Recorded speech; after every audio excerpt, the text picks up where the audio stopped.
While I was in New Orleans, I went to a bakery that had a Parmesan and Chive biscuit. The flavors were phenomenal, and I've been thinking about it every day since, so I thought it'd be really fun to make it at home. Starting with the base of the biscuits, I have some flour, baking powder, sugar, salt, and baking soda. I then have some frozen butter that I'm going to be adding to the flour, and then we're going to be grating it directly in. So with the butter grated, I'm just going to be tossing it around, and then I'm going to be pressing it in a little bit to get some of those pea-sized pieces as well. So at this point, this is the consistency we should have.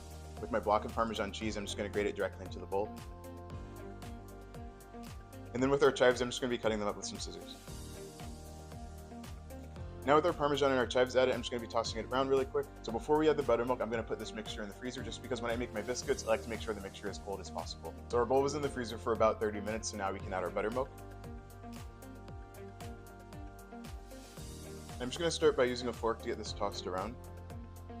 And then using my hands, I'm just going to get in there, and we're going to create a shaggy dough.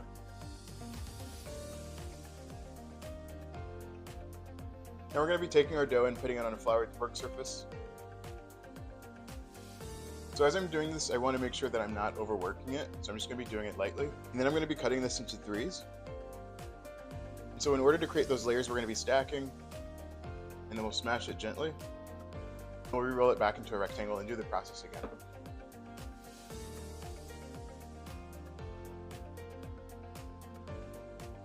So I did the stack and smash process about 4 times, so now we're going to add it to this parchment lined pan. We're going to get this back into the freezer because we want it to be nice and cold. Alright, so I had the biscuit dough in the freezer for about 30 minutes. So now I'm going to be cutting into threes, and then we'll get these cut in half. So now we're going to add the biscuits to a parchment lined baking sheet. So looking up close, we can see all the layers that we've created. I'm going to brush the tops with some extra buttermilk. Now with the oven set to 425, we're going to get this in there. Alright, so these were in the oven for about 18 minutes. They've cooled down a little bit, but they're still warm. So now for the best part, I get to eat one.